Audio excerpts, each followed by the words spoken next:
I am live. It looks like there's a bit of a delay. So I'm just going to wait here for a little bit, check in with the chat. Probably edit this part out of the one I upload. Well, this will be saved, but I can edit it in YouTube. Let me know in the chat if you guys can hear me. I'm trying a bunch of new stuff today. Technically, it's software I've tried to learn before and gave up on because it was really, really hard. So this is like a Mercury retrograde revisiting all the technological Aquarius stuff. Hi, Kelly. Can you hear me? There's a major delay in the chat. So cool. Is it echoing? Because like every test I did was echoing until the last one. I had to change my mic settings. Hi, Josie. Hi, Anna. I sound great. Oh my gosh. Thank God. You guys have no idea. No echo. Thank you, Josie. Josie says, may Mercury be ever in your favor. I think I made him happy today because I did a lot of the work that I've been putting off. And yeah, I like buckled down and learned some tech, so I think he should be proud of me. All right, so I'm just gonna give it another second for people to hop in and then we'll officially start. I'll edit this part out of the replay. Hi, Jessica. Hi, everybody. How's everybody's Mercury retrograde treating them? Good? We good out there?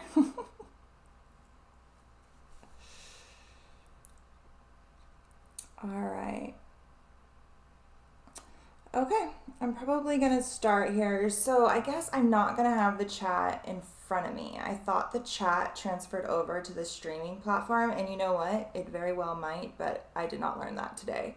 So I'm gonna have to jump back and forth. But the camera should be better. I have a mic here, so the audio should be better. Kelly says it's rough at times, but seeing some things. Yeah, and we're going to see some more things this month as planets transit Mercury retrograde. It's going to have some like aha moments for us. But the camera should be better, the mic should be better, and I also took pictures of the tarot cards so you guys can see them and screenshot them. So yeah, I hope I solved a bunch of the problems. All right, so I'm gonna go over to OBS and then I'm gonna like officially start, and then this will be where my video picks up. Hopefully this focused on my face. All right. Happy February, everybody out there on YouTube or Patreon. Thank you so much to all my Cosmic Alliance members who support me over on Patreon. They will be seeing this right now as it's live. The rest of you will see it halfway through the month. So if these are videos that you find beneficial or you're really resonating with and something you might want to get at the start of every month, consider joining the Cosmic Alliance. My Patreon is linked below.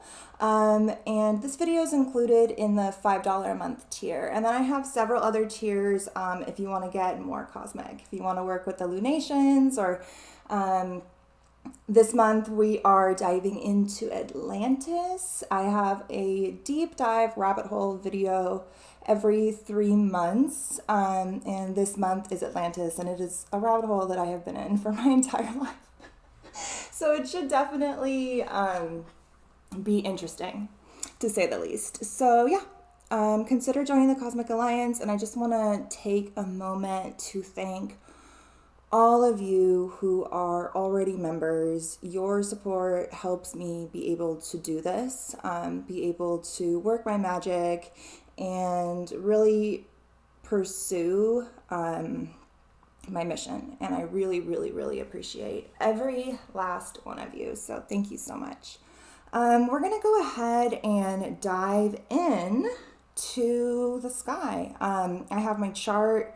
I also made a calendar, so For those of you who are Patreon members, if you head over to the post on Patreon, you'll see a couple of attachments. You'll see our calendar, which I'm going to show you here in a second. The rest of you are free to screenshot it, but the resolution's not as great. Those of you on Patreon will have a PDF that you can download. I also have a JPEG. If that is better for you, you can download that as well. The apprentice cheat sheet is over there. If you're new, I highly recommend printing out the apprentice cheat sheet to reference the astrologer's apprentice cheat sheet to reference against your chart as we go through this. So if I'm talking about something happening in Aquarius and something happening in Taurus, you're going to want to go and look and see what houses are activated by Aquarius and Taurus, and then you will look at the apprentice cheat sheet and be like, oh, that's my 4th house of home. So I'm in like early life trauma and things like that. So that's probably what's coming up for me. And it'll help you be able to kind of see how this is manifesting for you. That being said, I highly recommend having your natal chart in front of you and being like active in this, taking notes, have a notebook as well, your calendar. I feel like my makeup is like too much. Your calendar, a pen, and yeah, feel free to print out that calendar and write all over it. That's usually what I do throughout the month. By the end of the month, you really can't read much of anything on there with all the chicken scratch, but I combined our 2 calendars together this month, so it has like everything in one place, all of the regular transits, all of the starseed transits, and then also all of the lunar transits around the entire zodiac throughout the month, as it makes connections to all those starseed points like we had last month. Those are in blue. So I'm going to go ahead and switch over to the calendar. You guys should still hear me. I'm going to come look at over in the chat and make sure. Okay, Kelly says she's super excited for the rabbit hole. And Josie says that it looks great and sounds super smooth. Oh, yay, finally.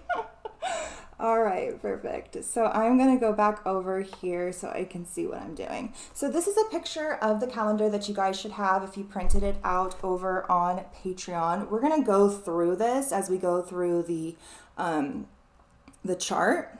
So I'm not going to dive too deep into it now. I just am going to break down the color coding for you. So if you see down, I don't know if the cursor works when I touch this. Can you guys see my cursor? I wonder if you can. I don't know. Anyway, down on the bottom right-hand corner, you'll see a little key, and that's like the little color coding. So the pink ones are all of our live streams. The blue ones are our lunations, like the bright blue ones, like right here. Right here. I don't know if you can see my cursor move. The yellow ones are like major shifts, planets moving from one sign to another, changing of seasons, planet stationing direct. The green ones are starseed activations with like a regular planet, all the other planets besides the moon. And then the blue ones with the white writing that you see at the bottom of all the little boxes, that is the moon's transit throughout the month as it makes connections to every single starseed point.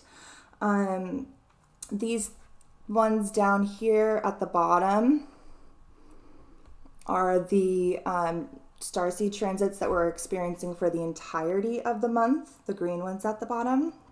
We have Cygnus activations all month with the Sun, Mercury, Venus, Saturn, and Jupiter. We have Orion and Ophiuchus still very much being activated by our nodes. Andromeda all month with Uranus, and then Mars is going to be lighting it up as well from the 1st to the 10th. And then we have Atlantis being activated all month by Neptune through opposition, which is an energy we have been feeling since eclipse season and prior. But this month, due to Atlantis retrograde, it will be making an exact opposition to Atlantis on the 13th. So this is very, very pivotal point. And we'll talk more about that as we get into the chart. Really quick, I just want to kind of point out, this is our little slogan for the month. I always like to, I don't know if you can see my cursor. I'm going to go over to the chat. Can you guys see my cursor? I don't think I see it, Kelly says. Okay, I have to figure that out. I know there's a way to do it with like a pointer thing. I just have to figure it out. There's so many settings on this software. It's for like professional gamers, and it's like the most complicated thing ever. Anyway, so up at the top, underneath the word February, you see green words. That's the little slogan for the month. So throughout the month, when you're like, what the fuck was Ali talking about? What is February all about? You can look back and say, oh yeah, future vision, the old, the new, and you. This month is very much about the future we are building, that is being built, whether we participate in it or not. Are we going to take charge? Are we going to direct this in a certain way? What kind of intentions are we manifesting? We have such potent manifestation potential and power coming up here, particularly on our Aquarius new moon. And this is where we are really planting the seeds of our future, both our personal future when it comes to like liberation and freedom and stepping into sovereignty and authenticity and what it is that we want to do for the collective, and then also our collective future, because we very much live in a collective reality and, you know, we're in this movie. So wherever this plot line goes, we're going to be a part of it. We can live off grid, we can do all kinds of things, but we're still here on Earth. And so we need to participate in the future that we are building. We also are very much going to be seeing this battle of like old versus new, and then like us in the middle, and trying to hold on to the wisdom and the lessons and the firm, healthy foundations of the old, while simultaneously letting what is ready to break away, and then making sure we're stepping into the right new. And we'll talk more about that as this moves on, but that's our little summary for the month. Again, if you join the Cosmic Alliance, you gain access to this monthly PDF, and the link to join is in the description box below. And then also, if you could just take a moment to like this video and subscribe to my channel, it really helps me out. I'm super censored, and you guys will see why as I continue on with the things I'm going to say tonight, but like, I don't know how to say regular people things. I don't know how to not see the things that I see, and yeah, I'm just always probably going to be censored. So all the help is appreciated. Commenting down in the little comment section also helps. Sharing it with friends. You guys are more than welcome to share all of the videos with your friends that are here on Patreon, except for our private cosmic circles, for those in the alignment tier and above, where we meet on Zoom. Those ones are just for us. So don't share those, but any of these other ones, feel free to share them. Just don't post them on social media. Like, share them with your friends and your family. That's totally chill. So I'm going to go ahead and go over here. Okay. Look at that. Hi guys. I figured out how to do this. This took me forever, and you should see my chart on one side. It's backwards. You should see me. And down below are our little extra points. I am going to come over and check in with the chat before I dive into the chart. And also, this is like totally the wrong day, but we'll fix that in a second. And Anna says no cursor. Yeah, no cursor. I don't know how to fix that. We'll figure it out. Kelly says she loves the way that you can see me in the chart. Yeah, I can't promise that I'm going to be like looking at the camera a lot because I have like a ton of notes here, but at least you can see me. Especially when I'm like, I talk a lot with my hands. I'm like, oh, you know, like the planet is here and here. And I'm like, do it for so long talking to you guys. And then I realize, oh, Yeah, they can't see you. So this will help. And Josie says, oh, check you out. Yeah, I'm moving up, guys. I am moving up. So if anybody wants to know how to do this, I can try to teach you. All right, I have to go over to my software and go back in time.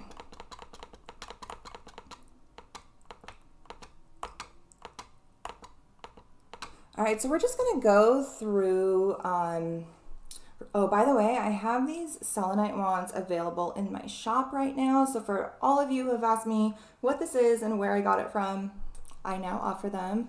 It's from the exact same person that I bought this one from.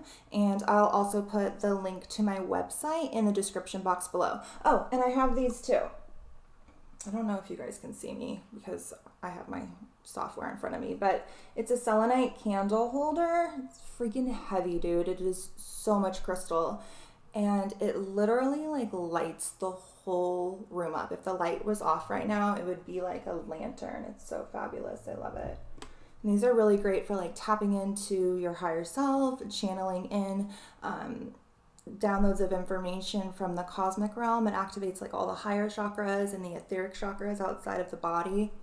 It also helps like clear the aura and the energy around you, cutting cords. It's really, really, really great for like after client sessions, for like just removing any like lingering energy. And it doesn't have to be charged or cleansed, and it can charge or cleanse anything. I use it a lot on like tarot decks and stuff.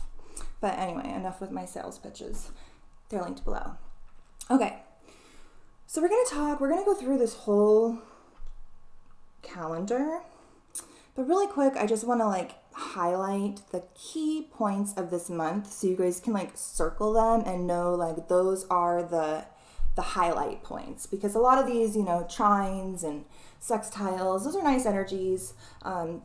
Sextiles require a little bit of work for that benefit, but you know, they kind of come and go. They're not as felt. And then there are some things that are going to like highlight the month. So the focus is very much going to be on, I think you guys can see my cursor now that I'm over here. I think so. So the focus is very much going to be on this Aquarius stellium. Wherever Aquarius is in your chart, find it. This is going to be very much the focus here this month. Obviously, look at it. All those planets are stacked there. And we have some heavy hitters like Jupiter and Saturn. Mercury retrograde here in Aquarius and stationing direct later this month is a key player.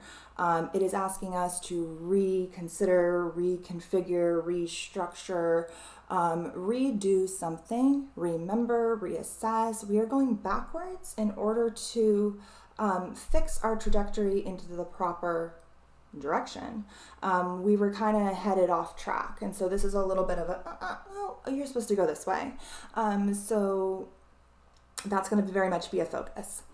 Also, we have two very powerful lunations this month, our Aquarius new moon and our Virgo full moon. These are huge pivotal points, which we'll talk about as we go along. The shift to Pisces season, the Venus-Jupiter conjunction, which happens the same day as our Aquarius new moon, which is one of the reasons why it is so powerful. And then the Saturn-Uranus square, which is actually not just a key player of this entire year, but really a 45-year period, which we're going to talk about here as we go along. So those are very much the key players here. Let's get into the chart. Let me just... You guys can see my cursor over there. Oh, Kelly says, I sent my mom the link to your site today. She is getting super into this stuff. That's super rad, Kelly. And Kelly says that she can see the cursor now. Yes. And Jessica says, yes, I cannot afford the wand, but I bought one anyways. LOL, I've been waiting on those damn wands. Glad I didn't know about the candle holder. LOL. Jessica, that's so funny. All right. Let me go. Where am I going? Oh, to my software. Okay, so real quick, I just want to point out if anybody is seeing this yin yang symbol or yin yang, however you want to pronounce it, yin yang. There's like a million different ways to say it. Symbol there, and they're wondering like, what is that? It used to be a Z, and it was the glyph for the supergalactic center, but like I think the Z is stupid and doesn't make any sense, so I found out how to change it today, and now it's that. I want to find a spiral, and I couldn't find one, so I have to like look through all the fonts. So right now, that's what we have.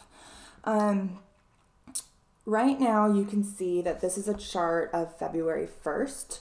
And we're back here because I just want to kind of cover what got us to where we're at now. On the 1st, we had our Sun square Mars the same time as Venus entered Aquarius. So our Sun right here at 13 degrees of Aquarius squared Mars at 13 degrees of Taurus, and then Venus ingressed into Aquarius on the same day. And this really kind of got a little bit of a fire lit under all of the stuff that has been being shown to us by this Aquarius stellium. It's been asking us to do some stuff, but a lot of it was very kind of like mental, and a lot of it was being done more in the mind on like the intellectual field, where we were thinking about a lot of stuff and envisioning a lot of stuff, and like we really hadn't done a lot of stuff yet. And Mercury was also helping us to reassess. He had just started his retrograde a couple days prior, the day before, I think. And we're being asked to retreat in and do a lot of thinking. When the Sun squared Mars on the 1st, some sort of like action was initiated, or some sort of like conflict arised, or some sort of tension was brought to the surface that needed some sort of like give in order for like action to be taken. So I don't know how this manifests for you. It may not have manifested for you, but if you have planets in any of the fixed signs, I'm willing to bet that it did. That means that you were really activated by this. People with planets in other signs maybe didn't feel it as strongly. And this is where something was initiated. The moon was also conjunct the supergalactic center that day. So our internal processes, our intuition, our feminine nature was very much connected to the cosmic realm. So downloads of information were coming through. This was a very high mental day where action was being taken, but a lot of it was probably still very much in the mind. The real start of a lot of this stuff isn't really going to occur until around the 11th, when we start planting those seeds. A lot of this has more been envisioning, but that day I'm willing to bet that some sort of like aha moment, some sort of like download or connection was made. On the 2nd, our moon comes into alignment with a star in the Draco constellation, which is going to be very important this month because our full moon on the 27th aligns perfectly with Alpha Draconis, the main star in the Draco constellation. So this may have been a time where a lot of the things that we're going to be asked to release at the full moon later this month probably started to come up, where we're able to start to see these things in our reality. That same day, the moon crossed over Arcturus as well. So high synchronicities, like download, like clear, cognizant downloads of information where things just all of a sudden like made sense. A lot of things could be coming through as like sacred geometry, number sequences, symbols. I know I was working with a lot of sigils around that time, and that was really how like my mind was able to process things. I was diving very heavily into like the symbolism of alchemy and things like that, and a lot of things were connecting for me. I was also downloading, like legit downloading, where I had to like quickly go and like write it all down. A very weird graphic that you guys will see during the Atlantis live that outlines a lot of things, and it came just as like a vision of like just like a full graphic. And that's kind of how Arcturus translates information to us. Which, oops, I guess that doesn't work like that. So on the 4th, yesterday, the moon crossed over Serpens, which is the serpent that Ophiuchus has in his grasp. This always brings up that like a battle with our like inner darkness. So things like shadow traits or things that we really need to be focusing on that particularly Mercury might be asking us to work on right now. Maybe were shown to us or brought to light around that time. This is also speaking to the Draco alignments that we're going to be having later with this full moon. So this might be where a lot of things were coming up in order for us to integrate. I had a post earlier this month about purging things from your energy field, which is a term that I use actually quite often. And I sat there and I was thinking very much about the idea of purging and like purging something from your field. And I don't know what day this was. It was around the last moon. I would be interested to see what the alignment was. Maybe somebody can check and see what starseed alignment was happening with the, was a moon? I don't know. I can't remember. But anyway, where I was thinking about purging and the concept of it and how I feel it creates separation, and how if we are like purging something that we don't like about ourselves or that we don't want in our reality, we're acting like that is bad and we need to get rid of it, and we're purging it, and that just means we're creating separation, and that thing will return it to us until we learn the cosmic lesson. And I realized that it is more about integrating. It is about dissecting, dissolving, transmuting into literal fucking magic and wisdom, and then integrating that within our reality. And so a lot of the things that are going to be shown to us this month are coming up for us to break free from, but be thankful for what they were while they were, because all of these things had a purpose. All of these aspects of self were there when we needed them for certain things. So to kind of find the wisdom and the power in whatever it is that's coming up for you, and then integrate it. Don't release it, don't purge it, don't reject it, but fully integrate it. And I have a meditation coming out when I have time to make it, where, and you guys can do this as like a visualization until then, where you are physically visualizing whatever it is that is coming up for you to release or purge, and you like literally dissolve it into whatever magic looks like to you. It could be like sparkles or like pink smoke or whatever it is. And then you physically let that substance like integrate into your vessel. And that really happens very much within the heart space. So that might be something you guys can do this month. Okay. So this brings me to today. Today, Venus conjuncts Saturn. We also have an Alpha Centauri activation with the moon. Alpha Centauri is a very intellectual, knowledge-driven starseed activation point.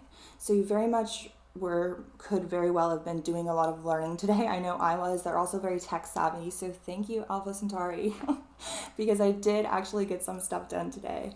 And then the Venus conjunct Saturn plays off of Chiron.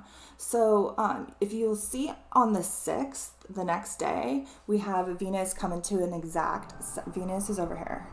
Venus in Aquarius is conjunct Saturn the same time as it is sextiling Chiron. Sextiling Chiron here.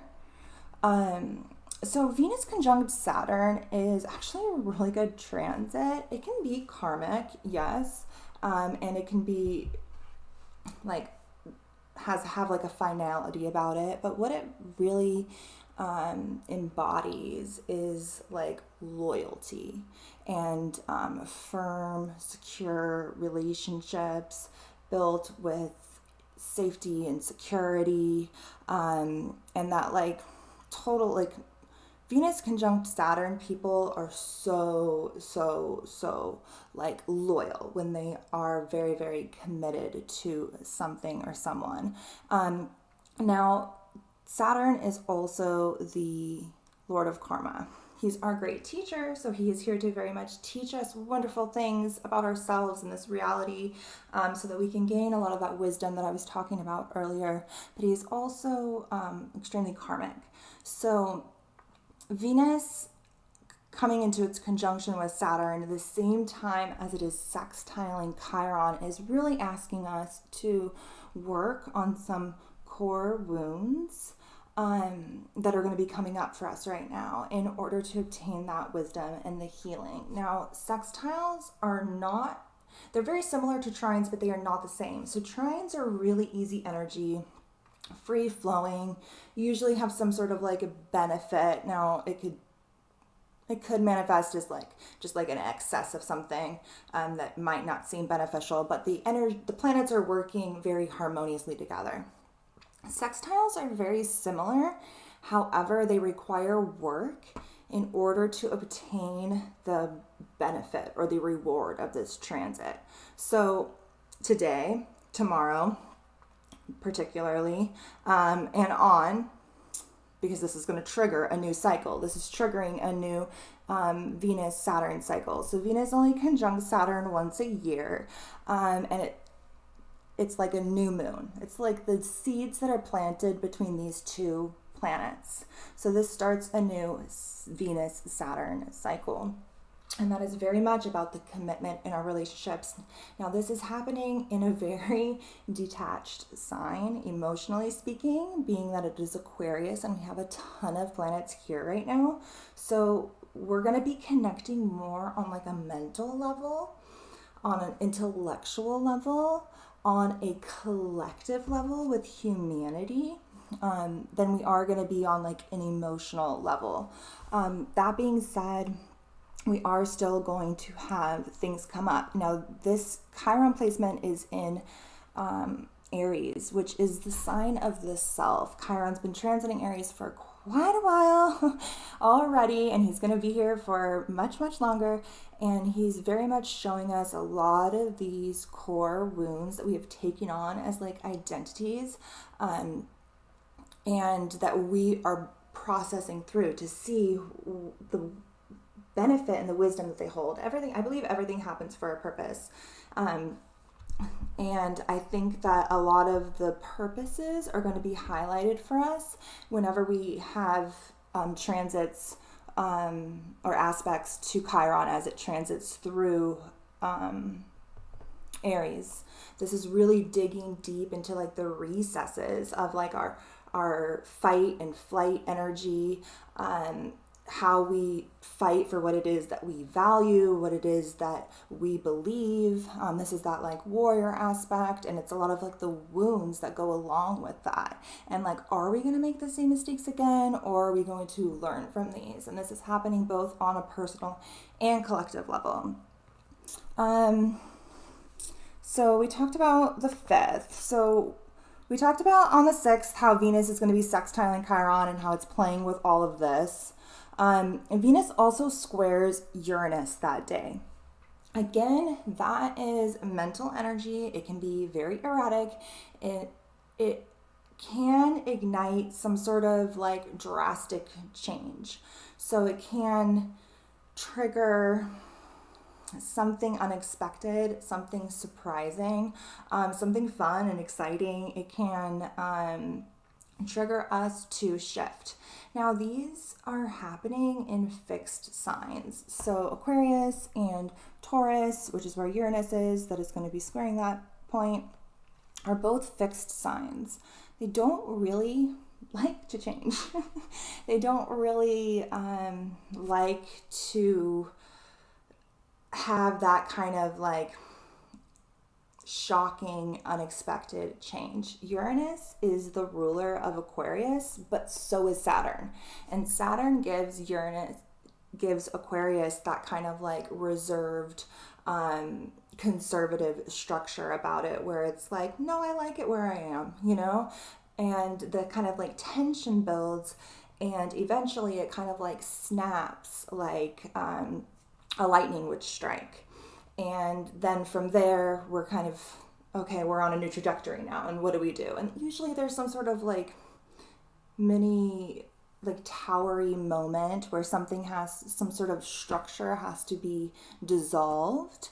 And it's not always pretty. So keep that in mind around this time, that it could, something just out of the blue shocking could totally happen.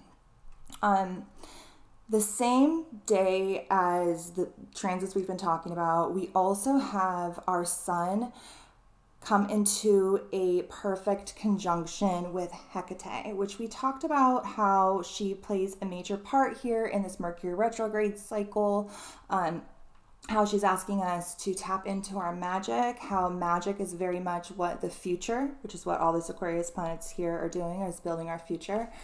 Magic is very much part of what we need. If we do not integrate magic and healthy, ethical, high vibrational magic, and not vampiric, lower astral energy magic, which is where it has been being worked by the elite factions of our world for a very long time. If we do not integrate our true magic, which I believe that's what we're made of, is literal magic, and we let Aquarius just kind of build the future that it's on the trajectory that it's building, I really do believe that we will turn into a technocracy. Aquarius is so technologically progressive that Hecate is really here right now in order for us to find some way to make every day magical.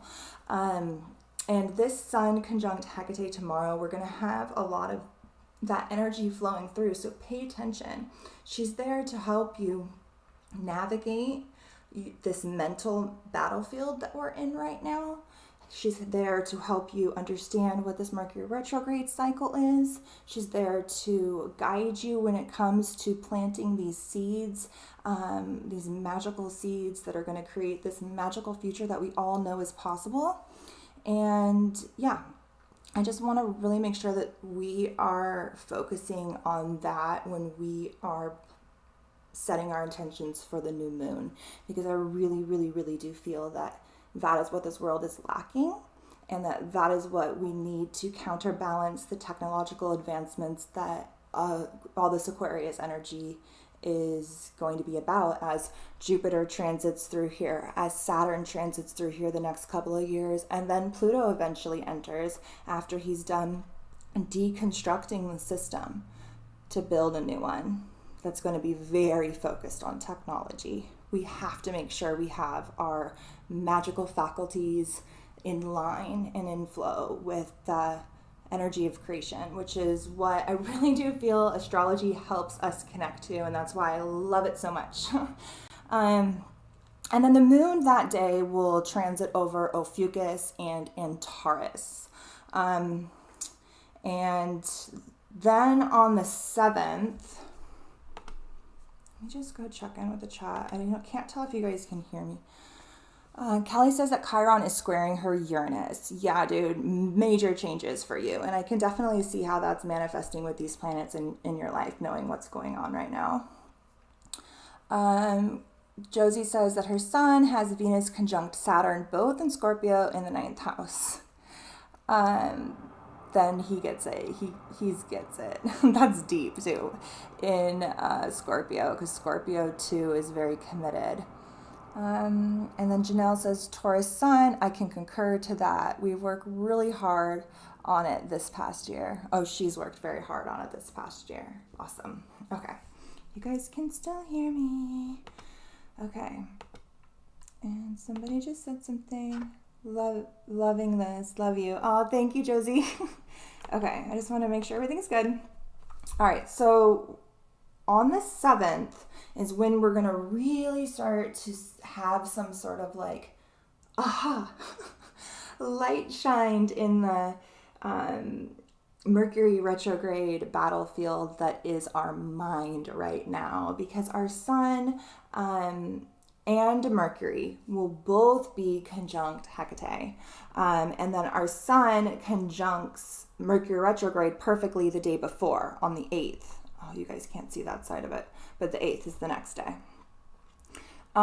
So this, and it's also the day, the 7th is also the same day that the moon will transit over the galactic center. So we have the sun, Mercury, and Hecate all meeting up here to have some kind of like powwow about like, yo, what's this Mercury retrograde session about? Oh, really? Okay. So what are we going to do about it? Because, you know, there's a new moon coming up and we need to set some intentions, and some things are going to be coming through to you into your consciousness, which is what Mercury and the sun both represent. The same day that the moon, our internal processes, our intuition, that just like feminine knowing, is going to be transiting over the galactic center. So really things are definitely going to be flowing in heavily from the 7th through the 8th, and then even through past the new moon, because on the 8th, not only do we have Mercury retrograde conjunct the sun that day, but we also have Vega, Lyra, being hit by the moon. And so that is really going to be helping us to redo, like we've talked a lot about this Atlantis energy. We're having this Atlantis retrograde. We're trying to do something different. We're going to talk so much more about this later this month, so I don't really want to get too far into it now. This Mercury retrograde, we're reconfiguring our future. We are making sure we're not repeating the past while also trying to remember the past. And then we have the moon around the same time that these things are all being hit, transiting over Vega Lyra, which has that same sort of energy of that like past cataclysmic timeline. And it's like, okay, you remember this? You feel this? Okay, what are you going to do different? Because it's time to plant some seeds. Which brings me to the 9th. Saturn will come into its exact sextile with Chiron. So we're still very much feeling this energy of this Venus-Saturn conjunction working with Chiron throughout this time. And then we also have Mercury retrograde trining the North Node. So right after they have this big powwow, we have all these galactic activations come in, and before we have the new moon, we have Mercury trine the North Node. The North Node is our destiny. It's the direction we should be pointing. It's where it requires hard work and effort, but it is the direction of fate and destiny that we should be headed. And so Mercury retrograde trining the North Node right before this new moon is really helping us to align with that new direction. And then again, the moon will be transiting over Lyra throughout this time. So we're trying to align with these like higher timelines while very much feeling these past timelines. This is Atlantis here. We'll have Lyra over here. Very much feeling these past timelines and, you know, the wisdom that they hold, and trying very hard to pick a new trajectory. That is why we are remembering these things. That is why we're all connecting over Atlantis and weird alien stuff. And it's because these things are being remembered. You guys know that the word apocalypse is not some like doom and gloom end of the world. It means a revealing of what was hidden. All of that fog of Maya, that like veil of illusion, of amnesia is being lifted. And those of us who are tapped into this realm of magic are starting to remember. And all of these transits here are very much there to trigger these things so that we can plant the proper seeds. Ow. Hit my elbow. Okay, which brings me to, my funny bone, to the 10th. when a Mercury retrograde is going to square Mars right before our new moon. So that is really triggering that action that's about to be taken at the new moon. On the 10th, we have our new moon live stream, which I probably wasn't thinking through the fact that Mercury retrograde is going to be square Mars, the planet of like action and drive, which could not be fun for trying to get together a bunch of technological stuff to then communicate out into the world. But, you know, I live dangerously. So around that time, we're going to be triggered into action, whether it's triggered within our mind, Aquarius, within our reality, from the collective, from something happening, whatever it may be, something is going to trigger. Also going to be very manicky, but a lot of it will be like held in because Aquarius kind of holds it in until it snaps. Which, you know, we have the Saturn square Uranus coming up, which is definitely going to feel like a little bit of a snap. So this is probably going to be that energy building up. On the 11th is when we have our Aquarius new moon, the same day that Venus is perfectly conjunct Jupiter. So Venus right here in Aquarius, conjunct Jupiter in Aquarius, part of this massive Aquarius stellium. So I'm not going to get too far into this now, other than to tell you to please make sure you look and see what house Aquarius falls within your chart. Look and see what's being triggered for you, particularly in that area. Also look and see where Taurus falls as well, because it's very much playing off of this. And make sure you set some powerful intentions. Venus and Jupiter being perfectly conjunct on this day, the same day as the moon, is super beneficial. These are astrology's benefics. They are astrology's beneficial planets. Jupiter, the planet of abundance and growth and optimism and joy and financial success, and philosophical exploration. And Venus, the planet of love and values and money and all that is beautiful and harmonious. This is very positive energy to help fertilize and fuel the intentions and the seeds that we are planting at this time. So definitely make sure that you set your intentions on the 11th. I know sometimes I put it off until the next day. I wouldn't do that this time. I would definitely try to make sure that you are working with it on the 11th, because the astrology is so beneficial around that time. This is where we really set our sights out on the future. What future do you want to build? Know that the future is being built right now. We are going to talk about that here when we get to the Saturn square Uranus, because I have a lot of notes on the subject. The future is being built right now for the collective by a select few on top. We need to make sure that we are setting some sort of personal intentions. Yes, Aquarius rules my 6th house. I'm definitely going to be setting some intentions around responsibility and organization and daily duties and all the things that, I'm not great at. Aquarius ruling that doesn't help either because it's so scattered. But, so I'm definitely going to be focusing on that. But then at the same time, all this Aquarius energy is very much about humanity, the collective, progressive reform, progress moving forward. How do you envision that? What do you envision?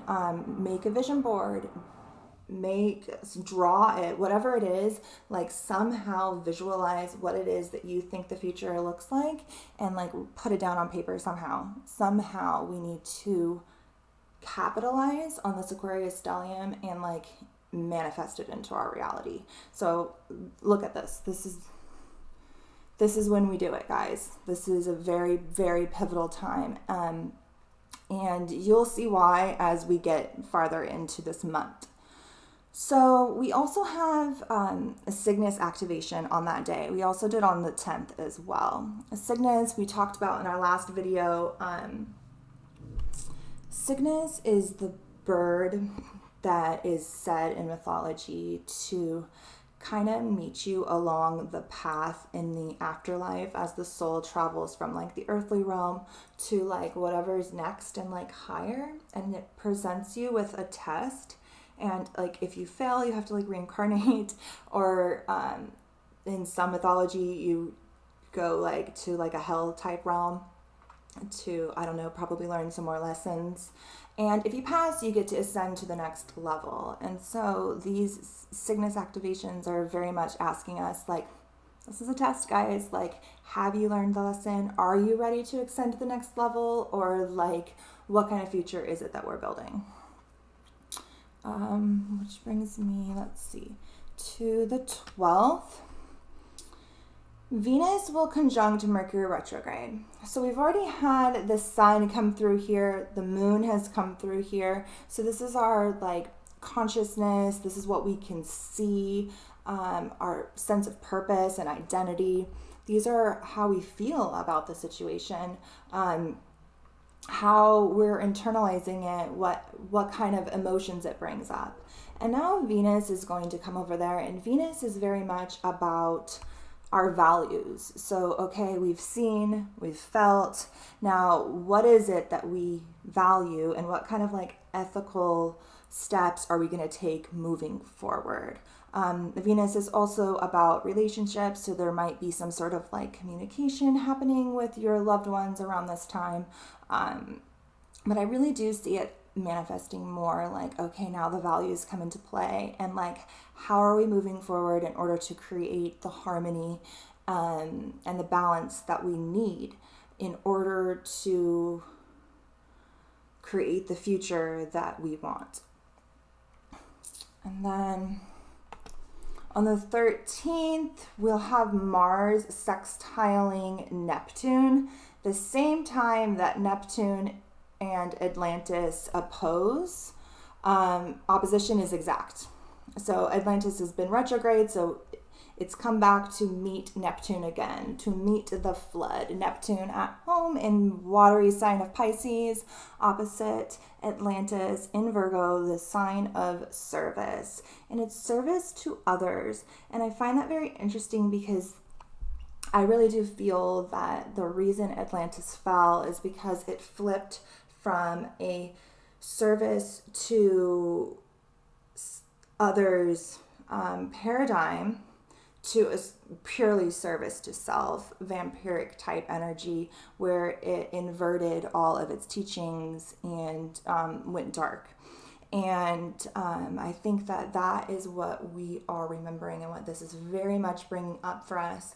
And Mars sextiling Neptune is a beneficial energy. Mars is the planet of action, and it sextiles, like I said before, they're harmonious aspects, but they require some sort of effort in order for the benefit to come through. So I've said this very much before, that like, we are the flood. You know, we are here to wash this away and start something new, or we are here to watch it all be destroyed. You know, Aquarius, you see the two, I said this in a post earlier this month. You see how the glyph is two waves.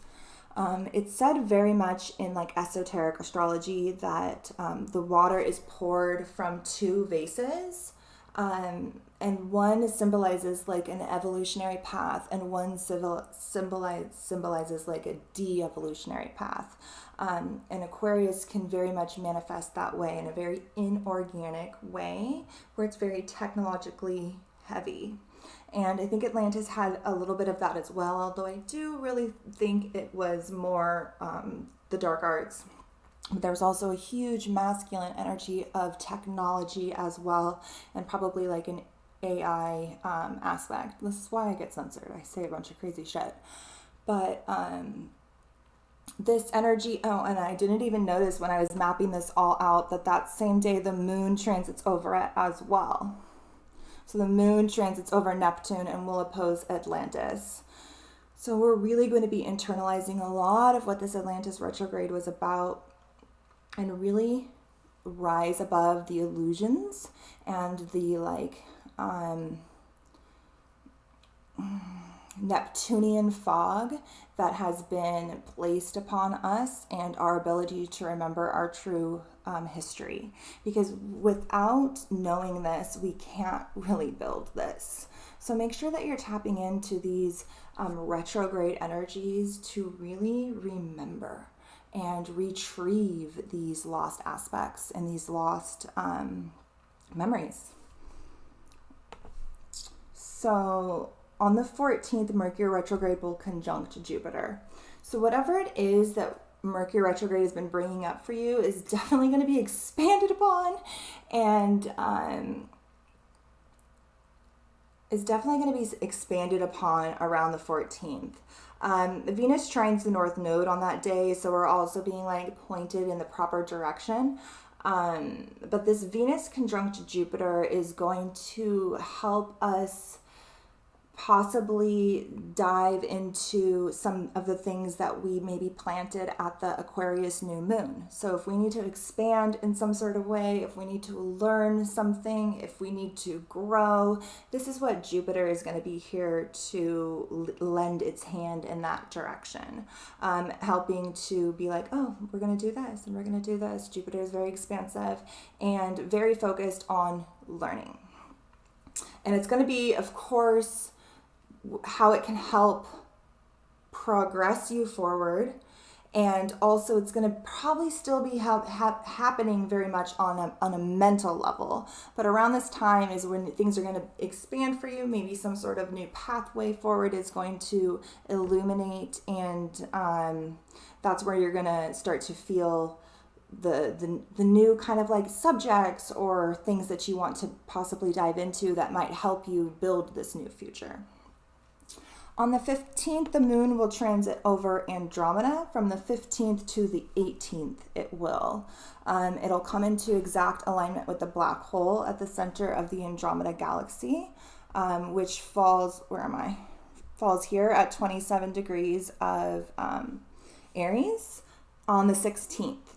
And this is very much going to trigger the twin flame collective, those on the path of processing any sort of generational karma, ancestral trauma, and the general twin flame energies will definitely be triggered around this point, particularly with the fact that on the 17th, Saturn squares Uranus. This is a huge, this is the underlying energy of all of 2021. So I'm actually going to grab my notes because I have a bunch of stuff written down for this.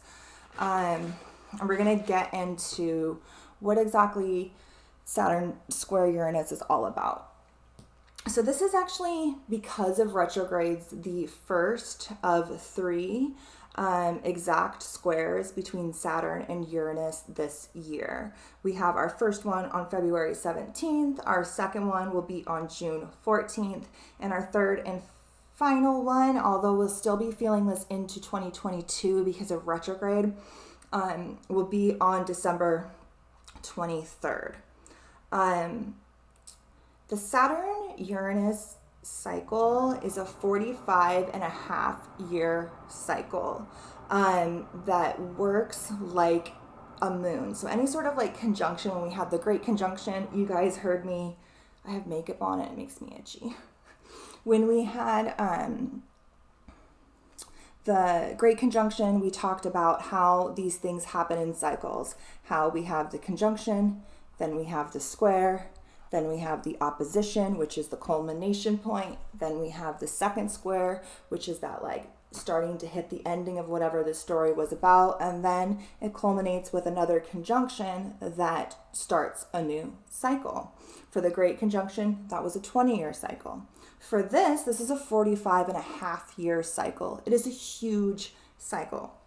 So when did this cycle start?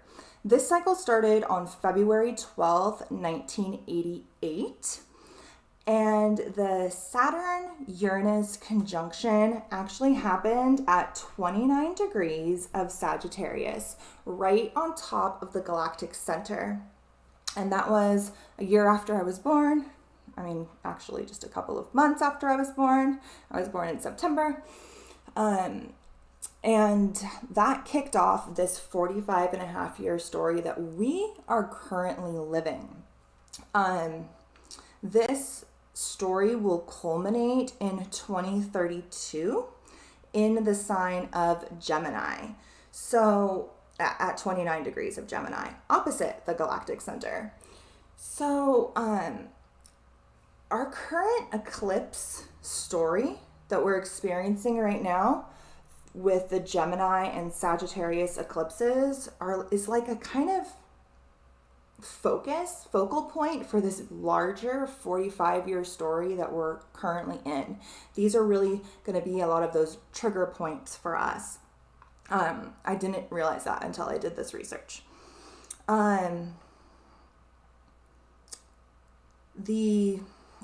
So I just want you guys to have these dates in case anything huge manifested for you around this time. So we had the conjunction happen in February of 1988, right here at the galactic center. We had the first square happen from 1999 to 2000 around the big Y2K. We're going to get into all the historical significance here in a second, but that was around like Y2K and the dot-com boom, stock market crash, things like that. We had the opposition occur in 2008, 2009. And now we are at the final square, which is going to be happening from 2021 to 2022. The story culminates in 2032. So what is this story about? I wrote here a quote from my books on all these outer planet cycles,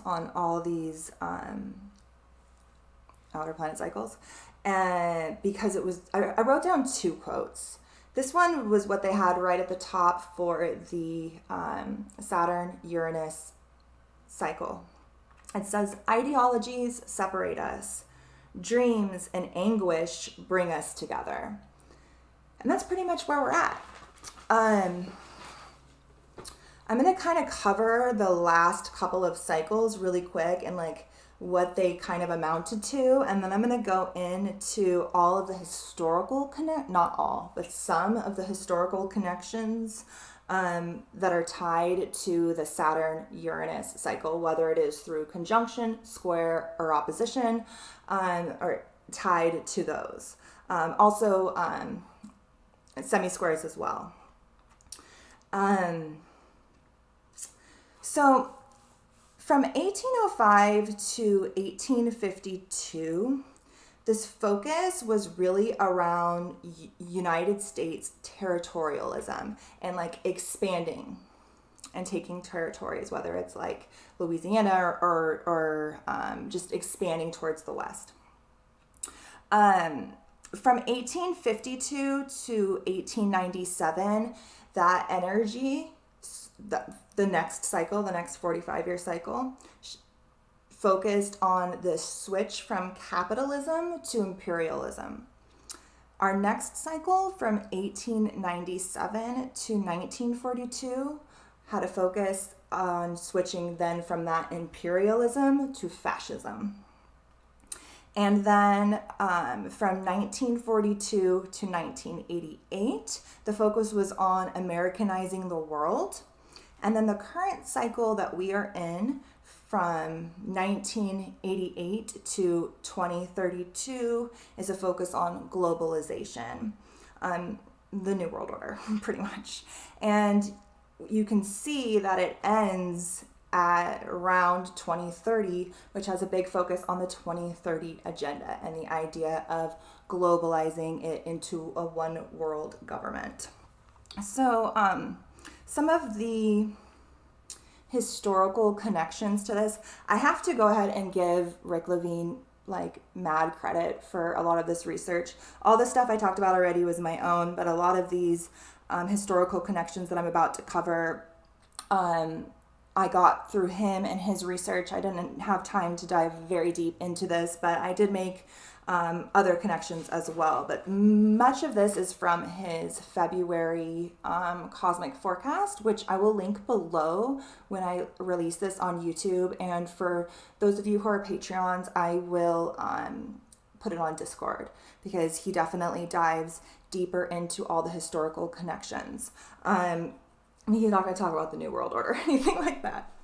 So the historical connections that are tied to this are the American Civil War, the end of World War I, the Russian Revolution, the end of the Cold War, the women's rights movement and the suffragettes, Hitler, Nazi ideology, fascism, World War II, the Holocaust, the New Deal, the Great Depression, shifts in economy, money, or just like financial shifts in general, wars, uprisings, revolutions, the Vietnam War, tension between race. It said in the book race riots, but I don't like that word. But like, yeah, that's what it said. This was mine when I noticed that it was through one of the connections was through 1952, and that is when the NSA was created, the CIA was created, and overall like space cover up and like spying on US citizens started. We also had the civil rights movement, the fall of the Berlin Wall, Y2K, the dot-com boom, the just like rise of the internet, the start of the euro, stock market crash, Obama's election, and then also pivotal points in the election of both Bush and Reagan, and now Biden. Very New World Order-y. The start of Bitcoin, actually, which is not surprising. Oil spills, the World Trade Organization. And then some other things that I found interesting were the first U.S. children's television show coincided perfectly with one of the Saturn-Uranus transits. Also the first color TV, which speaks very heavily to like the propaganda that now the internet is very much taken over, but also just like priming children for this future. And then Edward Snowden exposing the NSA is also very heavily connected to this transit. And then large groups of people and communication networks in general are just super affected by Saturn-Uranus conjunctions or oppositions or squares, the Saturn-Uranus cycle in general. I just want to really quick read this quote out of this book. It is from Patrick Henry from 1775. He was one of the founding fathers. And the author just picked it because it speaks to the same sort of energy. It is natural to man to indulge in the illusions of hope. We are apt to shut our eyes against a painful truth and listen to the song of that siren until she transforms us into beasts. Is this the part of wise men, engaged in a great and arduous struggle for liberty? Are we disposed to be of the number of those who, having eyes, see not, and having ears, hear not, the things which so nearly concern their temporal salvation? For my part, whatever anguish of spirit it may cost, I am willing to know the whole truth, to know the worst and provide for it. So I feel that, especially here in the spiritual community, we've all kind of, and those of us who have had spiritual awakenings or whatever, have all kind of been shown this timeline that could exist. And we weren't shown that so that we can just sit on our ass and just like wait for it to happen. Like they wouldn't have shown it to us. They would have just waited for it to happen and we would have just been as surprised as everyone else. Like they wouldn't have needed our help. The world wouldn't have needed us. You know what I mean? I really feel that we were shown this so that we can do something different as you can see, this is a story that's been playing out since 1988. We're on the tail end. This is the ending. How are we going to write this story? It is being written. You can obviously tell these people are occultists. I guarantee you they picked these dates for their Agenda 2020, Agenda 2030, because they coincide with major astrological conjunctions for them to be able to implement new structures. We need to understand that we help create this future, but something has to be done. Seeds need to be planted, action needs to be taken, and we have to be active in this. And I really feel that this moon here, this Aquarius new moon that we have on the 11th, is really where we plant a lot of these seeds, and it's going to be the action that we take in the spring. This is where we really start to see the vision, and then we're going to be asked to release a lot of things that aren't part of that vision anymore and release it back into the vastness of the Akash, and let that merge back with source, so that we can start new in the spring with this vision that we can now see, where we set a bunch of intentions and really start to then focus on that for the whole zodiac cycle. I think I have more notes on the thing. No, I think that's it. So this Saturn-Uranus square that we're going to be experiencing throughout the entire year is really that battle of old versus new. And then there's you. So things are changing, and it's definitely going to be like a whole new world.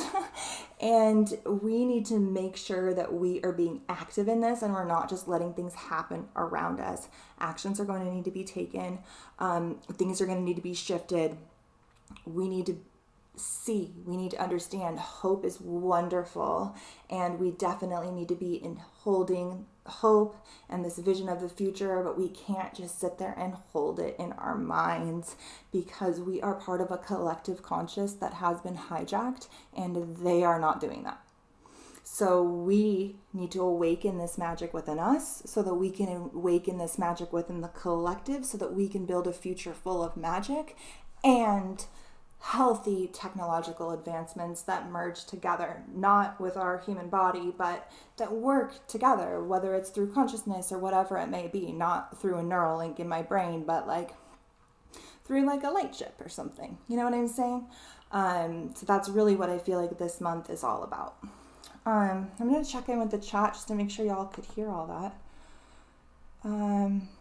Does it mean anything if I have Jupiter in Aquarius? Yes, you are having your Jupiter return. Janelle, definitely look up stuff on Jupiter return. This is a huge expansive moment for you, where you're going to be taking on new ventures and beliefs and learning different things and just expanding. It's super, super, super beneficial. It's like a really, really, really great transit. Must be why Snowden lives. Must be why Snowden lives, Kelly says. I don't get it, Kelly. Okay, everybody's good. Okay, so on the 18th, I hope I'm making sense, guys. I don't want to like be such a bummer, but like we can all see that the New World Order is being run out, an agenda everywhere. And this is going to be the old versus the new that we are stuck between. The old was shit too. The new they're trying to build is also shit. So we need to take what works from the past, the far distant past, the current past, whatever it may be, take what works, leave the rest, and then start to try to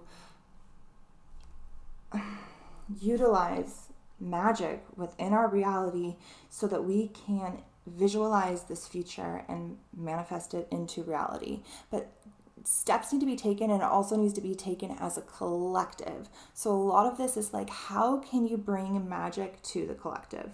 How can you awaken others? What kind of gifts do you have to share? That's going to be a lot of what this is about.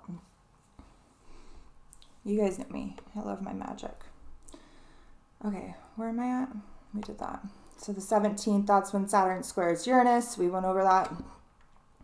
So on the 18th, Pisces season starts. So we're still going to have a bunch of planets in Aquarius. The Pisces season is going to start. And this is where we really retreat in. And a lot of it is more felt. But it's also that like just loving, compassionate energy for the collective.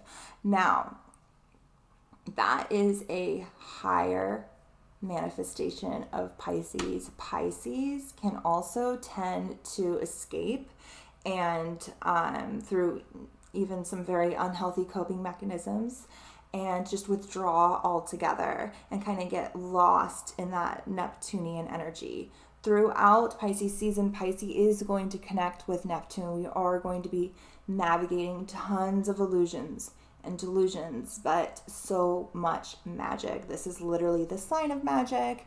Neptune rules that like mystical, magical energy. And so this is where we can really start to like awaken a lot of these gifts that we became ready to embody throughout this working with Hecate and realizing the future we need to manifest. And like now is when we can really start to like internalize a lot of that. On the 19th, I'm trying to go as fast as I can, but I know I talk a lot. And of course, when we meet for our moons, we'll talk more about all this energy. And I'll have posts as it comes along because things come to me. This is just like a brief overview of what to expect. So on the 19th, Venus will square Mars. I'm going to drink some water.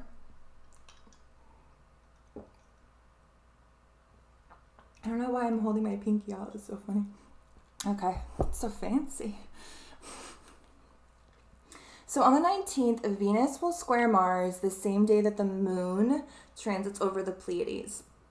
So the moon is very much our emotions, our internal processes, and the Pleiades really represents that like higher heart chakra.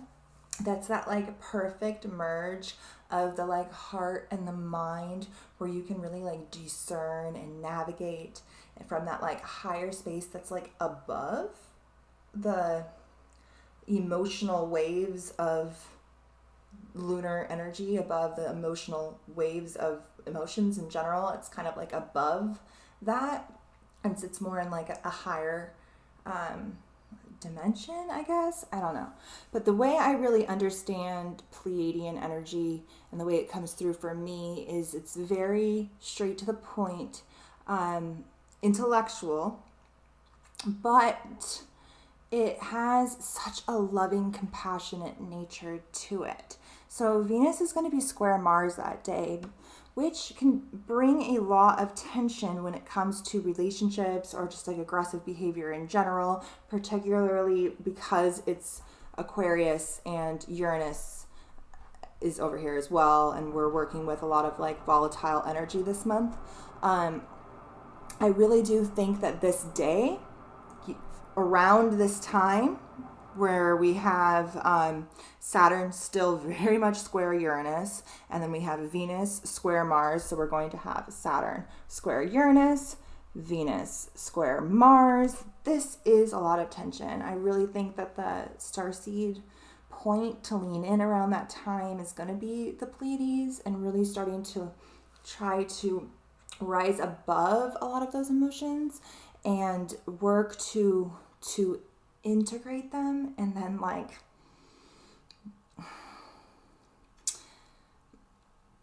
understand them and integrate them, but then also kind of like rise above them. So whatever sort of like triggers are coming through for you from these squares, find time to work with them, and then maybe try to tap into the Pleiades to work with like merging those polarities between the heart and the mind, finding that like 0 point balanced energy of that like higher heart chakra, and working to integrate these triggers, because we're definitely going to be triggered around that time, so we can be shown a lot of the work that needs to be done, but we don't normally see. We just can't normally see. So pay attention around this time. Andromeda is there as well. being activated, and Andromeda is very much about these generational things, these traumas that we pick up from our parents that we really have no control over. And our loved ones are there to help us navigate them as well around this time. Venus square Mars does not have to be like a fight. It doesn't have to be chaos or destruction. It can be just like super passionate as well. So keep that in mind. On the 20th, Mercury stations direct. And the moon transits over Orion and Aldebaran. We're going to talk about Aldebaran during our Atlantis video. So definitely join for that. That should be interesting. So Mercury will station direct. So around the 20th is when we're really going to start to be able to see what this was all about. We're going to have little glimpses of it when we have conjunctions with the sun, when things come through here, when we work with the Jupiter. But when Mercury stations direct on the 20th, that's when we're like, okay, now we're going to do this, and we're going to be shifted in this direction. Now, keep in mind, I don't remember the date off the top of my head. I don't have it written down. It's going to be a 2-week period. So whatever 2 weeks from the 20th is going to be Mercury's shadow period. So as Mercury transited from, I think it was 23 degrees. Oh no, I think it was 29 degrees all the way back to 11 degrees. And now it's going to trek that same part of the zodiac again. That is when a lot of it's going to really be internalized. So a lot of this was like big redirection, being shown all the different ways we need to redirect.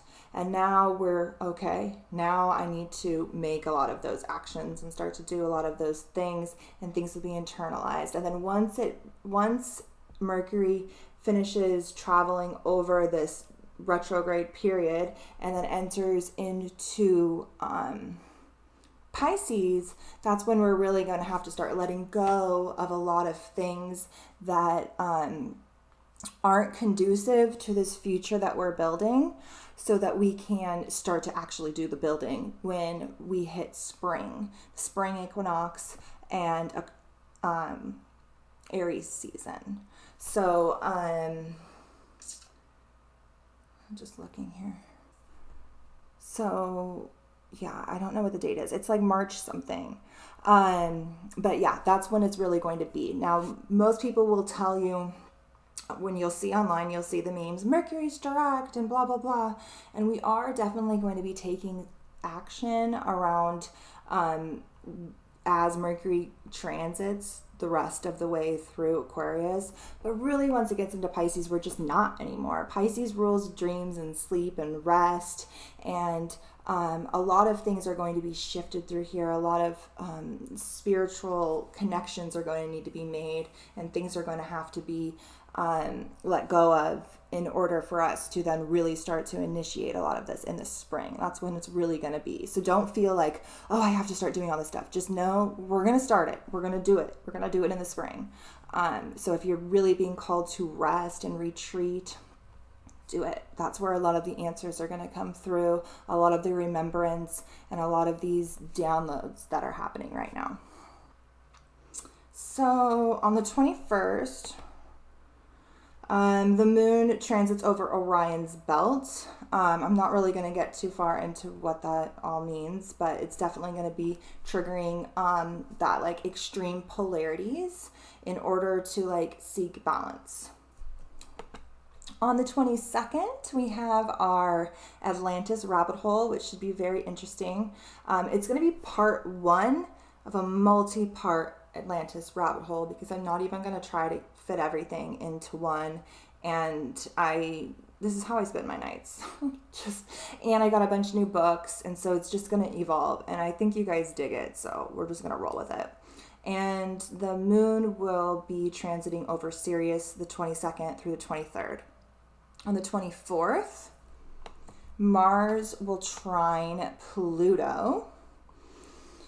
the same time that the moon will transit over Draco. And both of these are preparing us for our full moon in a couple of days, where it is a lot of purging and releasing, which I really think is more transmuting and integrating. But, you know, it is what it is. You guys know what I mean. But I really do feel that a lot of this Mars trining Pluto, that's transformation, that's taking action to transform. The same time that the moon is being shown a lot of the things that need to transform as it transits over Draco, preparing us for our Draco full moon that we're going to have on the 21st, which is all about that shadow integration, finding the magic that the dragon is holding, the gold. And in order to obtain that gold, you first have to integrate the dragon. You have to transmute it. I know I haven't even been looking at the camera this whole time because I can't see myself. I'm just like looking here and here and here. I'll figure it out, guys. I'll figure it out. So, the dragon guards your magic. The dragon guards your gold. And in order to do that, we are going to have to face a lot of that. And that's what this Pisces season is going to be bringing up, and we really start to be feeling a lot of that around the 24th when Mars trines Pluto and we get that first Draco activation. That's Mars right here at 25 degrees of Taurus, trining Pluto at 25 degrees of, why can't I talk? Mercury. I wish I could say it's Mercury, but I can't normally talk. Capricorn. This is also can very much be a lot of things financially as well. We're seeing a lot of weird stock market stuff. I'm not going to pretend like I understand the stock market. I think it's really stupid. I had Eddie explain it to me the other day, and I was like, that should be illegal. I think it's so dumb. But we're seeing a lot of things happen with this Uranus, this Mars, and Pluto energy all around here. And there was the Saturn square Uranus as well is going to be bringing a lot of financial changes. So don't be surprised if some more weird Bitcoin or stock market stuff happens around that time. Also, just around the government and leaders in general. This is a easy flowing energy. It's a trine. So Mars and Pluto are working nicely together. Now that can be action taken to transform. It can be passionate energy. It can be just that like kind of like death, rebirth, phoenix moment, or it can also be like power, excessive power when it comes to the institutions that are the economy and the government. You know, Capricorn and Taurus type mundane reality is going to be flowing around that time. So who knows what they can do. What are we on? The 25th. Oh, Venus will enter Pisces on the 25th. So that's when we really are starting to feel a lot of this like shift from Aquarius to Pisces. Our sun has already been there. Now we have Venus and Neptune. This is a lot of creativity, a lot of really like diving into the like Neptunian waters and like surfing the illusion and like tapping into other realms, but like just make sure you don't get lost and you don't drown. But this is nice energy. It's just we're coming up on a full moon, so a lot of it is going to be in preparation for the work that's going to need to be done. And the sun sextiles Uranus that day. We also have another Draco alignment preparing us for that full moon. So it's definitely going to be focused a lot on the shadow, on the things that are hidden and repressed, coming to the surface. And the sun sextile Uranus is helping to like kind of like ignite that and trigger that stuff to bring it up to the surface. Uranus is that lightning. It's just like, oh, you're not dealing with it. Oh, psh, there. Now you have to, you know, it's that kind of energy. On the 26th, Jupiter will trine the North Node. We have our full moon live stream, and we also have the moon transiting over Regulus. That's one of the 4 royal fixed stars. Our full moon live stream will be at its normal time at 9 o'clock, and it's the day before the actual full moon, and then Jupiter trines the North Node. So we start to be able to really make that kind of like expansion that a lot of these the intentions that we set here and point towards the future. Jupiter, he's getting ready to go in here into Pisces as well, and he too is going to he's only actually going to dip in there and come back because he's going to retrograde back into Aquarius. I don't know off the top of my head when Jupiter dips in there, but it doesn't take too... We can look. No, I don't want to mess up my chart. What was I saying? Jupiter will trine the North Node. So he's here in Aquarius right now, trining the North Node. He is focused. Jupiter is our higher mind, our philosophical mind, our mind that can think outside the box, not as outside as Uranus, which is just like so far outside the box. Jupiter still thinks inside of Saturn's box of reality and what it is he can actually do here in the reality. Usually he is very bigoted and focused on his own beliefs, but you know, right now our beliefs are better than the collectives. So I think many of us need to be taking a lead when it comes to the future that we are creating. And around this time, Jupiter trining the North Node is helping us to see what that destination is so that we can expand our consciousness in that direction. Jupiter will continue to transit through Aquarius, dip into Pisces. He's the ancient ruler of Pisces as well, so he's super at home there, and he's going to get a little bit of that like magic, otherworldly, Piscean, intuitive, expansive, empathic energy, and then he'll come back into Aquarius after learning what he needed there just a little bit so that he can continue to build this future. So yeah, that's when we really start to feel that energy around the 26th when Jupiter trines the North Node. On the 27th, we have our Virgo full moon, which is conjunct Alpha Draconis. I put the star there, so I may as well make it exact. I believe the moon falls at 8 degrees.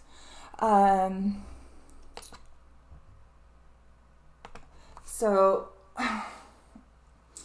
on the 27th, we have our full moon, and it's conjunct Alpha Draconis, and it's only about 8 degrees away from Atlantis.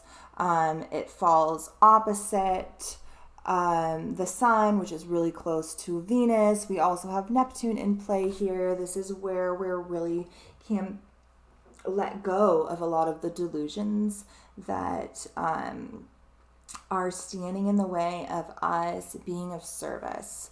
We're having a culmination and a release in the area of our life that is ruled by Virgo. In order for us to make room to plant seeds in the area of our life that's ruled by Pisces in 2 weeks. So we're going, whatever house that is governed by Virgo in your chart, you're going to be having some sort of culmination moment, some sort of harvest. You're going to be reaching some sort of pinnacle. And you're also going to be asked to release some stuff. Being that it happens to fall right on my ascendant, because my ascendant is literally at 8 degrees. It's conjunct Alpha Draconis. We're definitely going to be focused a lot on shadow work and integrating magic. I know I'm saying this a lot, but it's so prevalent with this Hecate, with the all the dragon energy, and a lot of the things that we're being asked to work through. We will definitely dive much deeper into that when we have our full moon video. But it is getting late, so I'm going to try to wrap this up. So, oh, that was the moon. Oh, day? On 27th? What? Okay. So then on the 28th, so I find it really interesting that this month started with a super galactic center alignment, and it also ends with a super galactic center alignment with our moon. This is a very powerful month that has energy flowing in from just like realms we can't even fathom. I really like this, like following the moon throughout the month. I feel like it helps me to work with lunar energy without tapping too much into the like up and down chaotic emotions,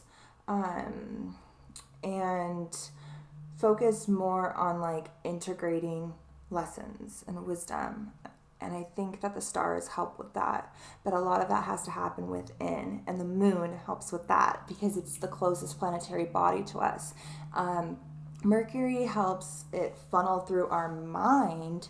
He's the messenger of the gods. But for us to really internalize that, integrate it, and obtain the wisdom, we have to work with the moon. We have to work with that feminine energy. And on the 28th, Mars will conjunct the Pleiades. We'll have the moon transiting over both Ursa Major and the supergalactic center. So definitely tapping into the body, to the earth. Ursa Major is very connected to the earth, so is Virgo. And the moon is going to be very much about like connecting the earthly realm with the cosmic realm, and you are the conduit in between. And yeah, so I think we'll just get into the cards. We pretty much went over everything. I'm going to go over to the chat really quick.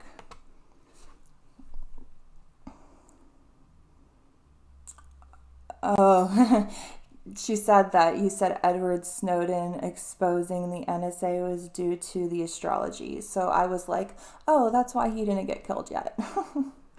And Jessica says, give me all the Atlantis. Kelly says, yes, loving the moon stuff you are saying right now makes so much sense, but I don't feel like I'm signing my power away. Exactly. All right, so I'm going to go over here, and I am going to, oh, this looks pretty nice. I like this. I know I wasn't looking at the camera the whole time, but I mean, it's so weird because now I can see myself. So now I could like look at the camera, but whatever. We'll make this up as we go along. Okay, so I pulled some cards. So, hold on. First, I would like to show you what I got today from Kelly. Okay, so I pulled a couple of cards, and I also took pictures so you guys can screenshot them and find them super easily because... But my camera is better now. Oh, it's not that much better. Okay, so I pulled an animal totem. I pulled a card from the Raven's Wand Oracle for advice, and then I pulled 3 chakra cards for what we're going to be working through this month, and then 3 little Starseed cards for advice. And they have been sitting over here charging on my new charging plate from Kelly. It is an argon plate.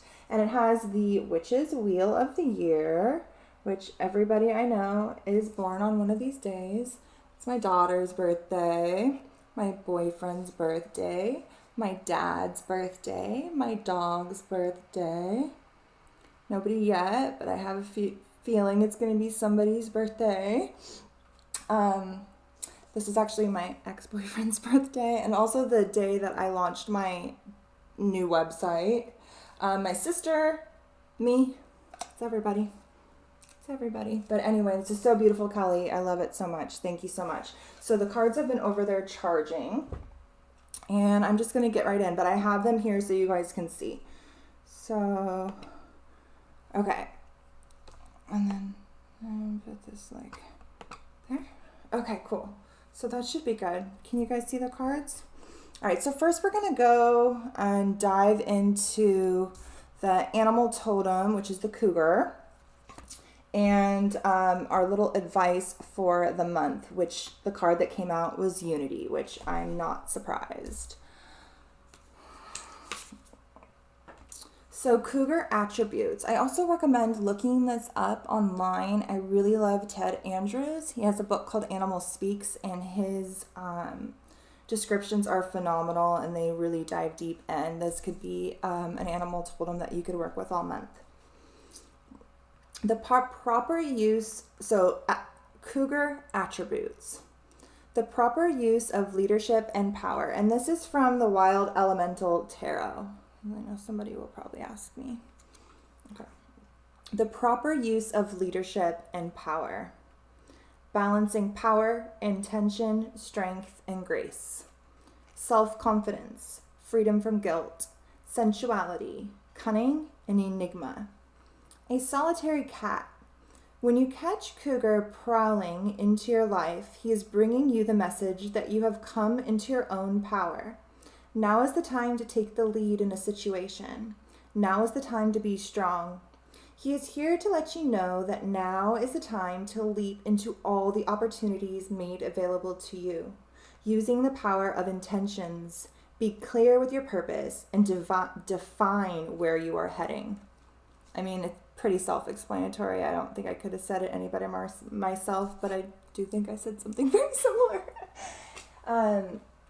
I think it's interesting that it says that the cougar is a solitary animal. I really think of that as Aquarius. Like, Aquarius is the sign of the collective, but they're so independent, and there are such like leaders and like revolutionary thinkers that they like lead the pack without even caring if they're fucking part of the pack or not. But they care so much about the pack, but they really are like sovereign in themselves, and they're really okay with being with themselves. Many detach from the collective altogether, but it says you are ready to lead, set the intentions, and envision the future that you want, because that's really where we're at right now. And this Aquarius stellium means business. We have Jupiter and Saturn there right after we just had a Jupiter-Saturn conjunction right there. This is where we set a lot of these things into motion. Okay, so we also have I guess I don't have to show this because you can see it on the screen. So the card is Unity, and it is from the Raven's Wand Oracle, which I love. And it says, Landlord unifies.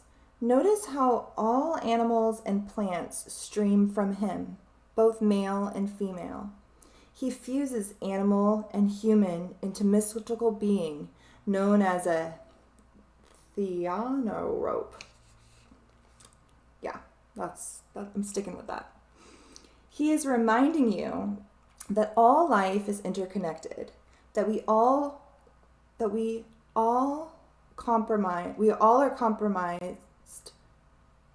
the same, that we all comprise the same matter. Okay, I'm going to reread this because I butchered it. Landlord unifies. Notice how all animals and plants stream from him, both male and female. He fuses animal and human into a mystical being known as a theanorope.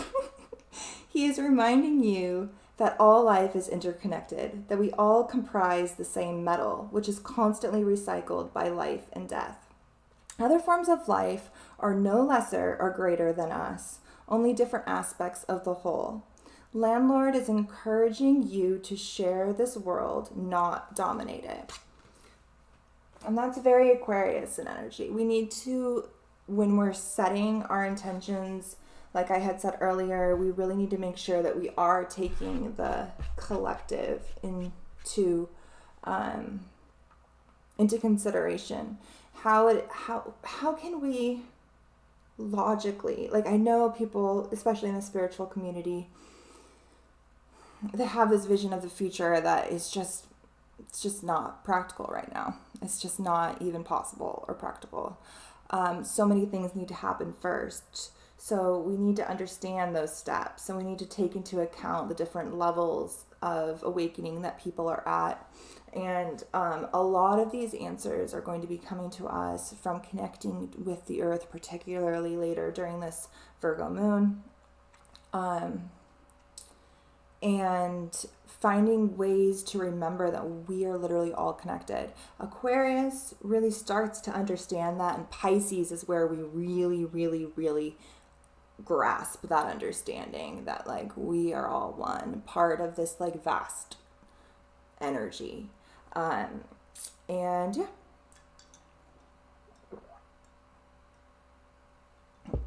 This card is so pretty. I think you guys can see it on there.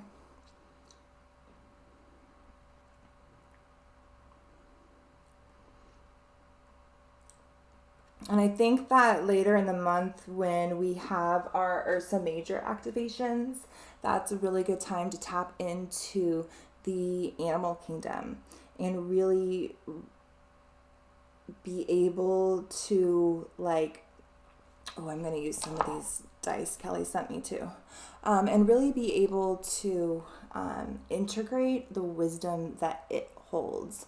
I watched this wonderful documentary on trees the other day, and they're literally just like humans. And I was watching it, I was just like in awe. Like, these trees are better humans than we are, and we can learn so very much from the plant and animal realm. I know Josie right now is taking an herbalism course, and it is like literally just what she needed. Okay.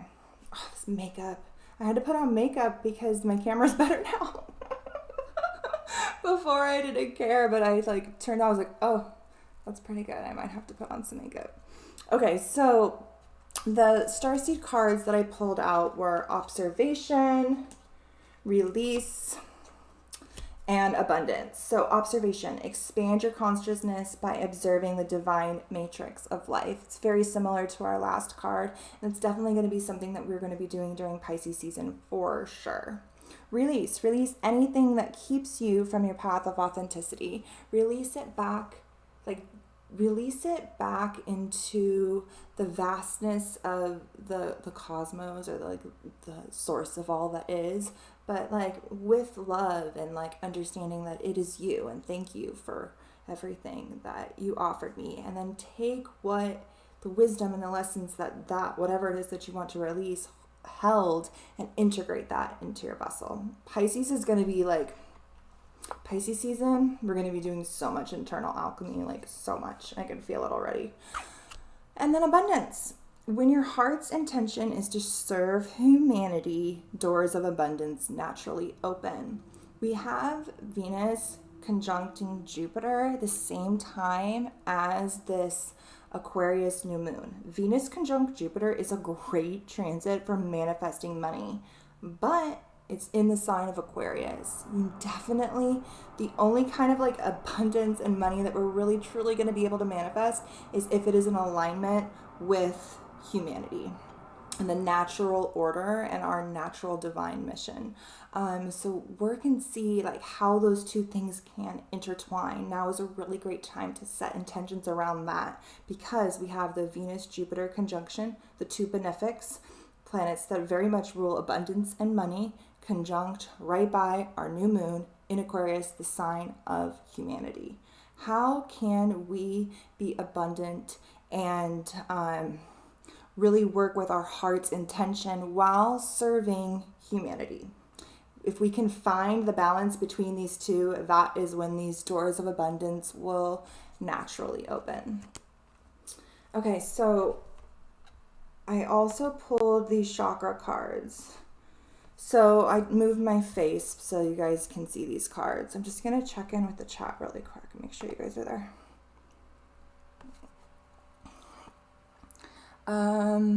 Kelly says, yes, hoping for my first good Pisces season this year. Yeah, Pisces season is rough on me too.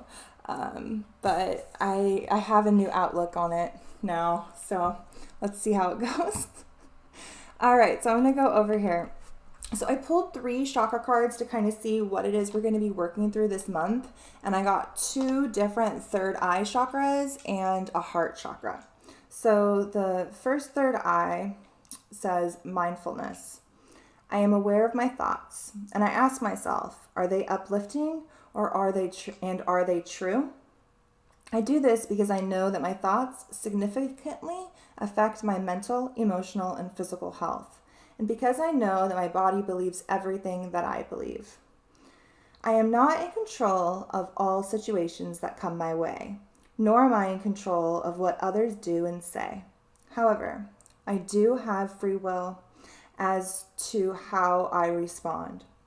I choose to respond to all situations from an enlightened position rather than just reacting. Heart chakra, generosity. Generosity is sharing. I give myself freely, and I am open to opportunities to do so. I do this because I can, and I expect nothing in return. Speaking from the heart will let those around me know how I feel about them. My generosity will touch another person's heart and replenish their spirit. Through love, I have a positive, spontaneous, and lasting influence on the healing and transformation of both myself and others. I trust in a higher, the last third eye, mindfulness. No, acknowledge spirit. I trust in a higher source, and I acknowledge my direct connection with it. In the stillness, I listen for the wisdom inside, and I am open to the spirituality that is within and all around me. I know that love is the creative force.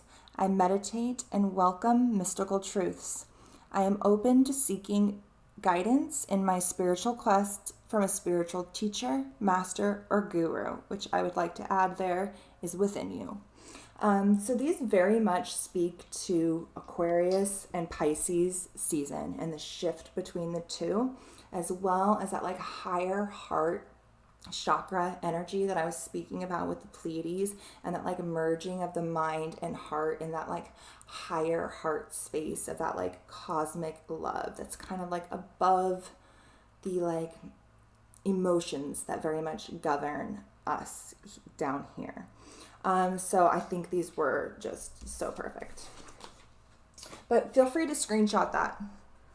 And then I'm going to switch this camera back to me, and I'm going to roll these dice and we'll call it a night. Hey guys. Okay, so Kelly sent me that organ plate, which is so phenomenal. I love it. And it's pink and green, like cosmic space witch colors. And I got my astrology dice, which I'm so excited about. She also sent me this phenomenal smudge spray that I sprayed before this. And Kelly, super grounded during this. Like I didn't feel like as nervous as I normally am. This was really magical. I love it. Oh, it's so good, Kelly.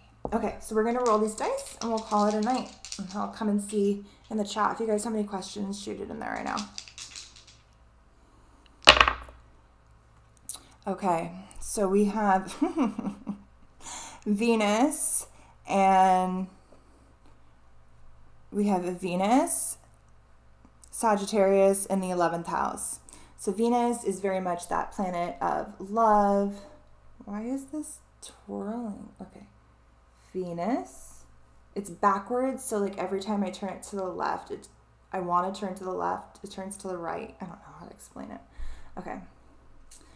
Very much speaking to the love and the collective. Venus, the 11th house is ruled by Aquarius, which is the stellium that we are currently in. We also have Sagittarius here, and when I saw this, I immediately thought of Jupiter. So, which is the ruling planet of Sagittarius. So the way I kind of read this was Jupiter and Venus in the 11th house. So Jupiter and Venus conjunct in Aquarius. So really, really, really, again, I want to remind you to focus, camera focus. No? Okay, there.